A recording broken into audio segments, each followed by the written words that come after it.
Alpha was a time we can all remember. They were the simple days, the golden years, the carefree childhood. Alpha goes by many names. Basically, it was a time when the world was simple and innocent. Life was blissful and fun, but mainly because we had not yet discovered its darker side. During my incipient life, it seemed like I had everything I could have ever wanted and would have ever needed. A loving family, friends who cared about me, a 21st century first world lifestyle with all its dream-shaping technology and imagination-sparking video games, and my own potential with which to repay the world for this wonderful life. Every day was filled with purpose for me, for I knew I was destined for greatness and could achieve whatever I wanted all on my own. People around me recognized my brightness, but clearly, they never let me know just how naive I could be as well.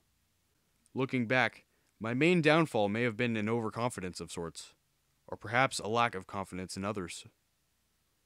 Either way, what I failed to factor into my life's plan was that I needed others to help me reach my goals. Not just on a supportive level, they had to be a part of the goal for it to even be worthwhile in the first place. Back then, though, I was still just a kid, undeveloped and unprepared. I was fully aware of that, and at the time, I accepted the undertaking of striving for my goals gradually, waiting patiently to gain the life skills necessary for success and making the best of my small-time life while it lasted.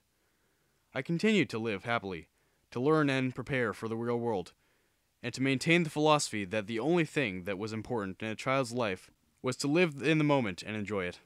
Patiently, however, I waited for my life to become something more. But perhaps too patiently. Of course, eventually, the initial good times of my childhood had to end, and beta had to take over. For me, it was around my 13th birthday.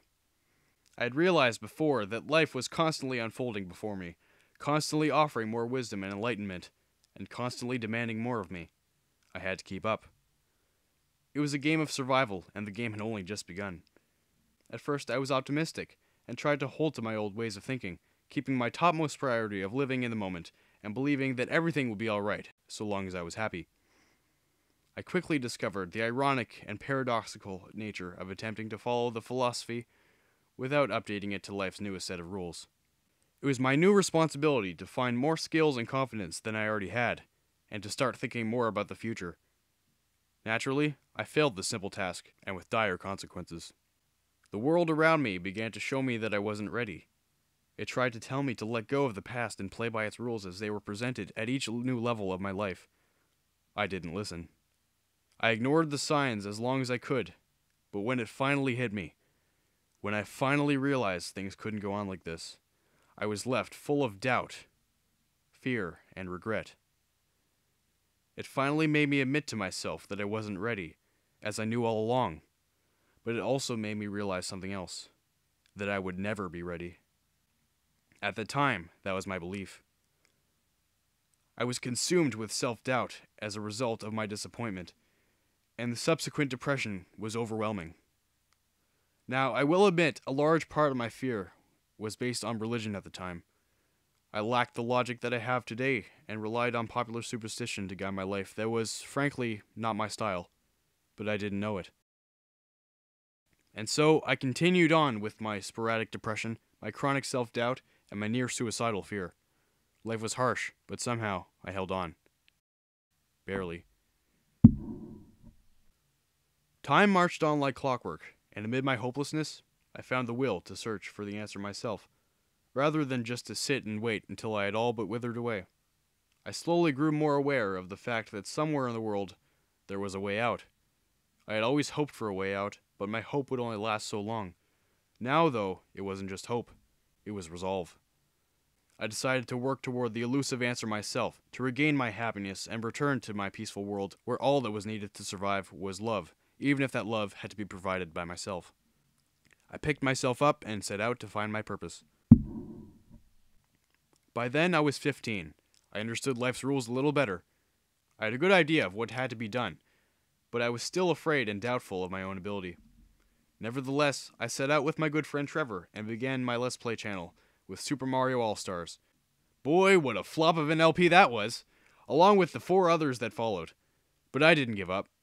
I pushed through the awkward feelings and the doubtful moments, because I knew, in the end, that this was what I wanted to do, and more importantly, It may have been a means of finding the answer I was looking for.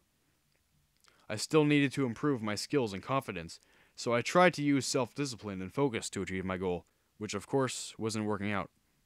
Forcing enjoyment out of life doing something I simply wasn't comfortable with was no way to find fulfillment in life. Not for me, at least. Besides, it seemed to defeat the purpose, for my intention was to bring myself out of my shell by finding a passion where I could relax and have fun while also engaging with others. Funnily enough, everything I had been doing all my life in Alpha, but with the addition of the all-important involvement of others in my goals. Slowly, very slowly, I got closer and closer to the answer I wanted to find through my Let's Plays by attempting to show the world what I myself had to offer and by sharing my life with the people around me in the community of Let's Playing. An interaction built around a common passion that I shared, like I thought would lead me to the answer, but not quite. I was missing something. It was quite simple, really. It was just a matter of creating a balance. I was trying to give everything I had to offer, which wasn't much, mind you, but what I also needed was to accept help from others as well. And then it happened. In late December of 2012, I discovered a YouTuber by the name of DarkMatter2525. I learned from him the error of my religious ways, and I adopted a whole new outlook on life. And with that, I was saved. I had found the answer. After all of the effort spent on my personal soul-searching went to waste in the past, in the end, all I needed was someone else's help to fix my life. This moment came to be known as the Great Epiphany. The one and only, I thought, that I would need to get my life back on track. That was not true, it turned out. It was the first of many. The Great Epiphany was soon renamed Version 1.0, the colloquial representation that meant that my life was suddenly complete, that I was finally prepared with everything I needed to take on the world properly, with newfound courage and ambition. And, in addition to now being up to the world's standard, I would continue to have more epiphanies along the way, shaping my new understanding of life and helping me take my true place in the world through self-fulfillment. As for my LPing career, I knew I was here to stay. As I went into my 6th LP, Metroid Prime, now known as the first because the other 5 have since been unlisted, I demonstrated tremendous personal growth with my newly reclaimed, never-before-seen confidence, and my new, happy outlook on life. Looking back, the Let's Play curse made sure to dial this back enough so that my first Let's Play would still be nice and awkward, but it was still certainly more comfortable than ever before. I was quite content. Before long, I started to discover again, generally through the indirect help of others in the Let's Play community, as well as from my friends and peers in real life. I rapidly acquired more life lessons to accompany me on my journey, and took note of several of these steps in my Let's Play.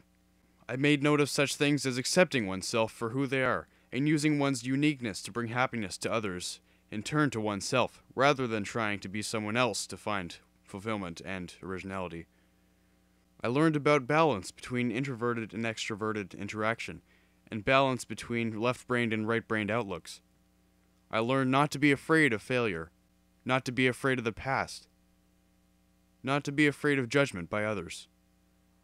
I learned about the nature of hatred and acceptance. I learned how to live in the moment again. I learned a lot.